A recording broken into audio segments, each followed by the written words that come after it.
subscribe to the channel and comment down below saying I subscribe to enter this month's shout out giveaway. Hey guys, what's up? Welcome back to NBA Orb. Shooting is one of the most important aspects of basketball. The better your ability to get the ball into the hoop, the higher the team's chances of securing that victory. Over the years, the NBA has witnessed players who have had different shooting skill sets. With the league shifting away from the dominance of big men, 3-point specialists have emerged who have the ability to make shots from over 30 feet. On that note, here we take a look at the 10 best shooters in NBA history. Paul Pierce. For years now, I thought of Paul Pierce less like a basketball player and more as a Jedi Knight. I'm talking about the old Obi-Wan Kenobi kind of Jedi Knight. You know, worn down, tired, bit grumpy, wearing some weird hooded cloak, but he's lethal because he's seen it all. And he just knows stuff that nobody else knows. Paul Pierce knows. Nobody seems to think of Pierce as a pure shooter. He has never looked like a pure shooter, but he's 4th all time in 3-pointers made, and he's hit some of the most memorable big shots in memory. Glenn Rice. Rice loved it when the NBA moved that 3-point line in. Those 3 years, Rice shot 44% from 3-point range in 1996 and 1997, shot 443s and made almost half of them. He also won a 3-point shooting contest. The rest of his career, he was a 38%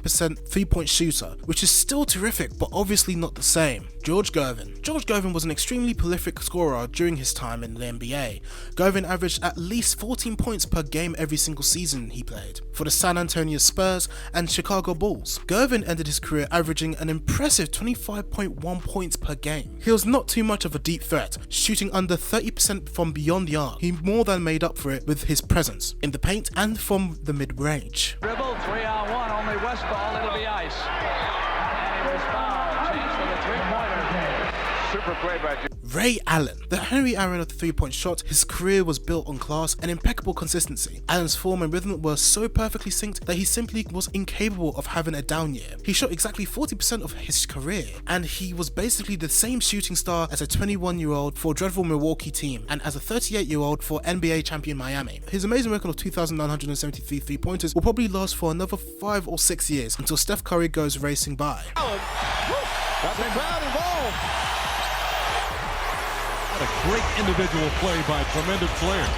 Peja Stojakovic. A friend of mine used to tell the story about watching Stojakovic practice. She said that he would routinely make 30 or 40 3-pointers in a row, and then when he finally missed one, he stared at the rim for a second as if he was thinking, who turned on the air conditioning while that ball was in the air? What a shooter. He averaged 40% from 3 and 90% from the line over his career. One of only 3 players in NBA history to do that. The other 2 are Steve Nash and Mark Price, who are a lot smaller than Stojakovic. Rick Barry. Rick Barry might be famous for his quirky free throw shooting. He shot underhanded from the charity stripe, but it proved effective as he made close to 90% of his free throws. Barry was a prolific scorer from the perimeter, and his outside threat meant teams had to guard him closely, allowing him to drive to the basket for easy buckets. Barry finished in the top 3 in free throw percentage in all 14 seasons of his career, and also made history by winning scoring titles in the ABA, NBA, and college. He averaged 24.8 points per game over the course of his career and helped the Golden State Warriors win the NBA championship in 1975. Kyle Korver. Korver holds the NBA record for most consecutive games with a 3, and he owns the official record for highest 3-point percentage in a season when he made 59 of 110 in 2009 to 2010. He played in his first All-Star game last year and made the most of it, nailing 7 3-pointers in 15 minutes. I love this because it is not possible for 2 players to be more different than Korver and Gilliam. Get this, Gilliam played 929 games in the 3-point era and never made a 3-pointer. He was 0 for 17. Just as a side note to that side note, Michael Cage was 0 for 25 from a 3-point range in his career.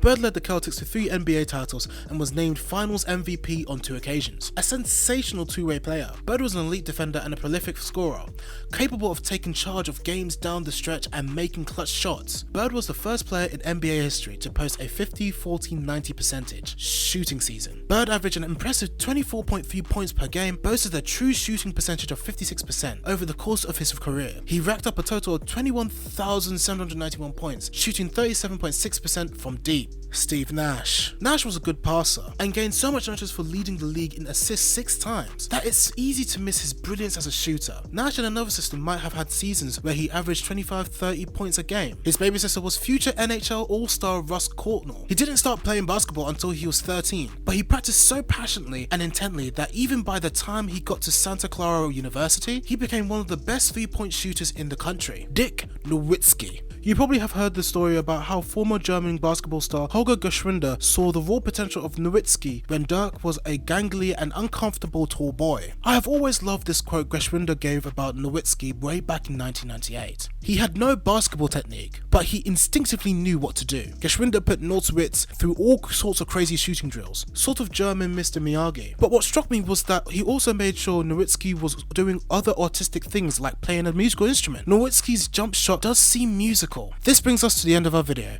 I hope you enjoyed it. Hit like if you did, and don't forget to subscribe to our channel so that you don't miss any of our videos in the future. Also, watch the 2 videos that are on your screen because I'm sure you'll love them. With that, I'll see you in the next video.